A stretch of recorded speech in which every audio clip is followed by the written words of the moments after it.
साल 1976 यूएस का ही एक स्टेट टेक्सास, यहाँ पर एक फेमस डाइव पॉइंट है। जेकॉब्स वेल असल में एक मैसिव वाटरफिल केव है जो रफली 1.5 किलोमीटर लंबी है। यहाँ पर मौजूद ये छोटी सी ब्लो ओपनिंग टूरिस्ट को अपनी तरफ अट्रैक्ट करती है। लोग यहाँ पर रिवर में नहाने आते हैं, ना कि इसके अंदर जाकर।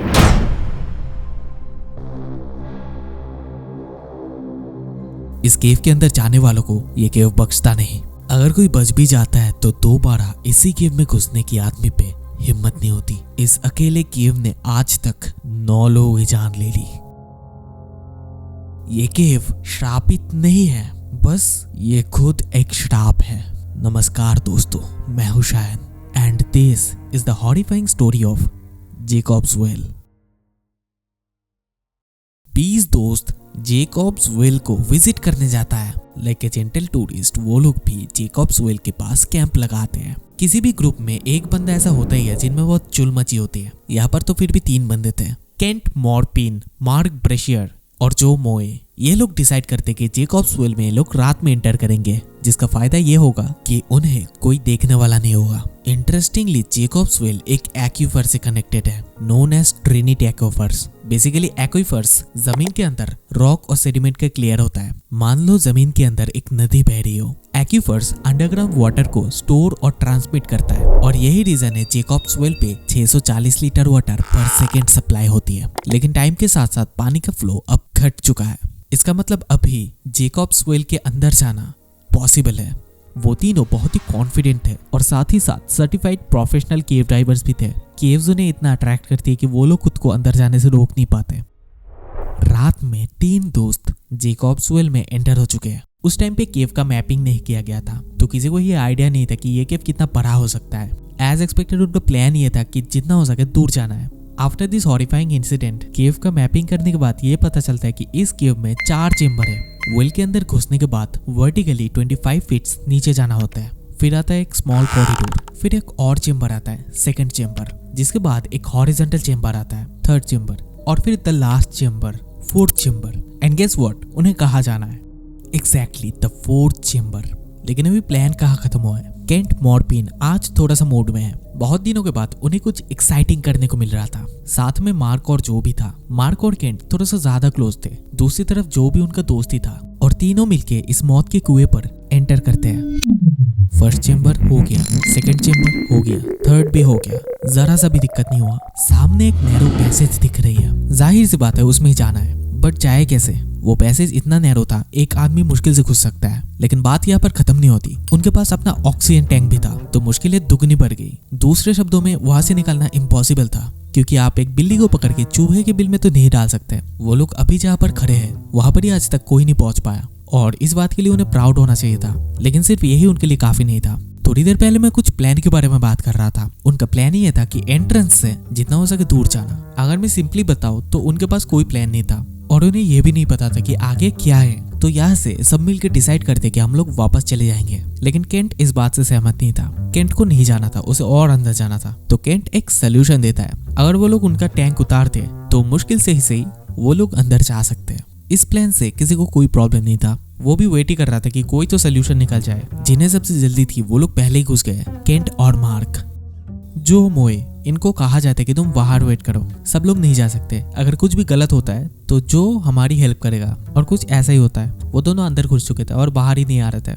असल में जो के पास एक एल्यूमिनियम का टैंक था। नाउ ये जो टैंक है, इस पे आप ज्यादा ऑक्सीजन स्टोर करके रख सकते हैं as compare to steel tank. किसी को कोई आइडिया नहीं था कि ये केव कितनी लंबी हो सकती है, इसीलिए केंट और मार्क स्टील का टैंक लेकर आ गए। लेकिन बात ये नहीं है, असल में जो का ऑक्सीजन अभी खत्म होने वाला है। मतलब उन दोनों की हालत और भी खराब है। जो अपने आप को शांत करने की कोशिश करता है, उसे पता था कि कितनी देर वेट करना है, लेकिन अंदर से कोई रोशनी नहीं आ रही थी। Zero hope. आखिर में जो एक ही काम कर सकता था, उसने डाइविंग नाइफ निकाला और नॉन शार्प एज से अपने सिलेंडर पे हिट किया और अपने डाइविंग फ्लैशलाइट को वहीं पर छोड़ के आ गया चेंबर के एंट्रेंस में। जो को पता चल गया उनका बचने का कोई चांस नहीं था। लेकिन जो को इस बारे में सोचनी तक नहीं है, क्योंकि जितना वो सोचेगा उतनी एंग्जाइटी बढ़ेगी, और जितनी एंग्जाइटी बढ़ेगी उसका ब्रीथ रेट भी बढ़ चुका होगा, जिस वजह से ऑक्सीजन भी जल्दी खत्म होगा। लेकिन वो सरफेस पे आ चुका था, all thanks to aluminium tank. लेकिन स्टील टैंक वाले कंफर्म नहीं बचे।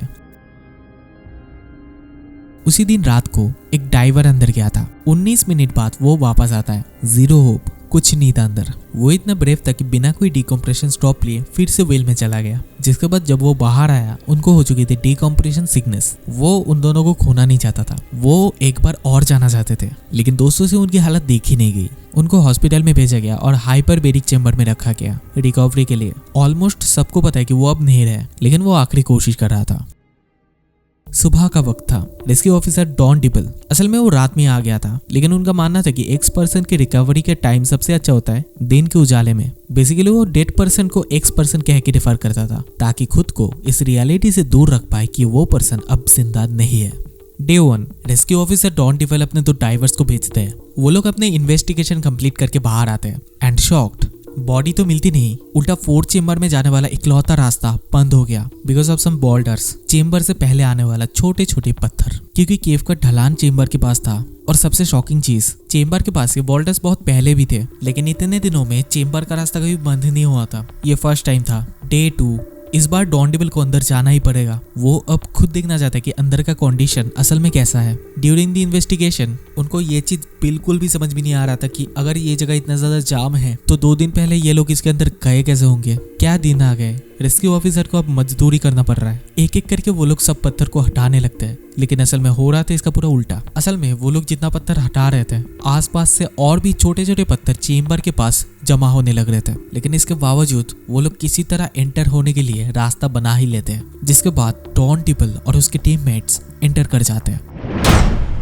श्राप ऑलरेडी लग चुका था। उसके अंदर एंटर करके पहले वो लोग चेंबर के सीलिंग की तरफ जाते हैं, सिर्फ ये देखने के लिए बॉडी ऊपर फ्लोट तो नहीं कर रही। कुछ टाइम तक वो लोग वहां पर इन्वेस्टिगेशन करते हैं। फिर आखिर में डॉन डिपल ये देखता है कि उसके पास सिर्फ 10 मिनट का ऑक्सीजन बचा है।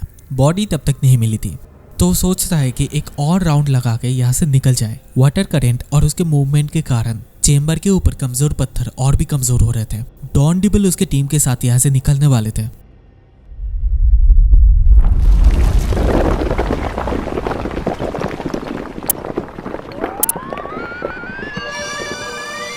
इन दैट मोमेंट ऊपर से एक पत्थर डॉन के ऊपर आके गिरता है। Now fear. डॉन के दोनों आर्म्स यूजलेस पोजीशन पे फंस चुके थे। वो ठीक से मूव भी नहीं कर पा रहे थे। पानी में सिल्ट पार्टिकल्स भर चुके थे।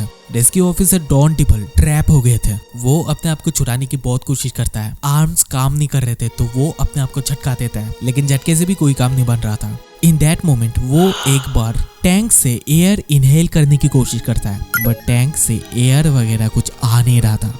एक डबल ट्रेजेडी। क्या ये डॉन डिपल का आखिरी डाइव होने वाला है? वो घबराहट में अपना ऑक्सीजन मास्क उतार देता है और फिर आसपास का केव वाटर पीने लगता है। वो लिटरली तड़प रहा था और फिर सब शांत।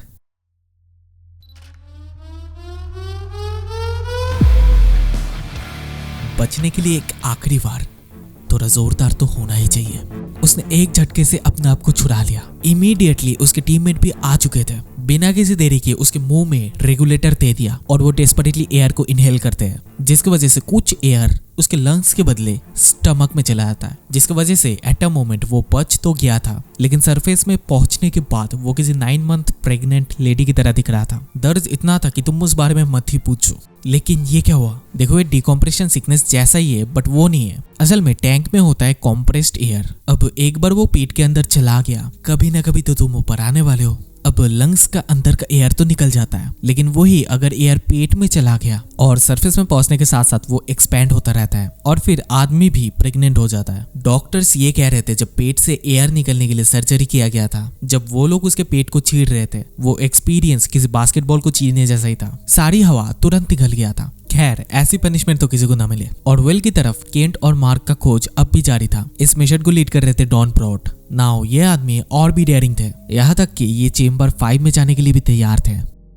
उस दिन वो सक्सेसफुली 4th चेंबर में चले गए थे। वहां पर भी वो लोग काफी ज्यादा ढूंढते, बट कहीं पर भी बॉडीज नहीं मिल रहे थे। लेकिन ट्विस्ट आता है अगले दिन, क्योंकि तब मैप नहीं बना था और आज उनको जाना था 5th चेंबर में, जो कि एग्जिस्ट ही नहीं करता। लेकिन उससे पहले 4th चेंबर में तो एंटर करना ही पड़ेगा। लेकिन आज 4th चेंबर के एंट्रेंस में काफी बड़े बड़े पत्थर थे। रेस्क्यू ऑफिसर देख के शॉक हो गया। बस एक रात के अंदर इतने सारे पत्थर कैसे आ सकते हैं? उन्होंने पत्थर हटाने का काम चालू कर दिया। प्लान सिंपल था, पत्थर को बोरी में भर के एक रस्सी की मदद से ऊपर ले जाना है। 20 ड्राइवर्स एक साथ यही काम कर रहे थे। लग रहा था कि 1-2 दिनों में ये हो जाएगा, लेकिन असल में 1 हफ्ता हो चुका था।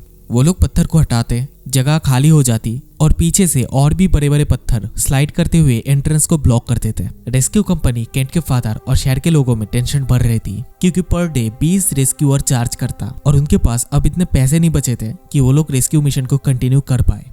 लेगेसी ऑफशोर एक डाइविंग कंपनी है, ये इस मामले में आगे आना चाहता था। इनके पास कॉम्पिटिटिवली हाईटेक मशीन्स वगैरह थे और ये कंपनी रेस्क्यू मिशन के लिए एक भी पैसा चार्ज नहीं करने वाला था। बात मीडिया तक भी पहुंच चुका था। लेगेसी ऑफशोर के ओनर मीडिया में ये स्टेटमेंट देता है वो लोग बहुत ही जल्दी उन दोनों को ढूंढ के यहाँ पर लाने वाले हैं। सिटी में ये रेस्क्यू ऑपरेशन बहुत ही पॉपुलर हो गया था, इसलिए फुटेज खाने का मौका ये कंपनी बिल्कुल भी छोड़ना नहीं चाहता था और एक्चुअली में वो लोग बहुत अच्छा काम कर भी रहे थे, लेकिन ये एक नेवर एंडिंग प्रोसेस थी। आखिर में कंपनी के द्वारा एक लास्ट प्रेस कॉन्फ्रेंस रखा जाता है, जहाँ पर वो बोलते हैं उनके पास भी पैसे अब खत्म हो चुके हैं, वो लोग अभी फ्री में रेस्क्यू मिशन नहीं कर सकते, किसी को इसके पैसे देने पड़ेंगे। और इसके बाद मल्टीपल मीटिंग्स होते हैं, लेकिन कोई खर्चा उठाने के लिए तैयार नहीं था और आखिर में ये डिसाइड होता है कि उनकी बॉडीज केव में ही छोड़ देना चाहिए। इसके बाद रेस्क्यू ऑफिसर डॉन डिबल हॉस्पिटल से डिस्चार्ज हो जाता है। उसके पेट में होल हो गया था। वो फिर से अपने दोस्तों के साथ जेकॉब्स वेल में घुसते हैं और एक सर्टेन डेप्थ के बाद वहां पर एक मेटल के ग्रेट लगा देते हैं ताकि कोई अंदर न घुस पाए और फ्यूचर में इस तरीके की एक्सीडेंट ना हो, और एक साइन बोर्ड भी लगाते हैं। 21 साल बाद एक आर्कियोलॉजिस्ट का टीम इस केव का मैपिंग करने के लिए आए थे और तब जाके केंट का बॉडी उनको मिल जाता है। ऐसा एक और इंसिडेंट है जहाँ पर केव को ही उसका कब्र बना दिया गया। ये कहानी है नट्टी पट्टी केव की, बहुत ही फेमस स्टोरी है। एंड स्क्रीन में क्लिक करके आप उसे देख सकते हैं। वीडियो देखने के लिए शुक्रिया।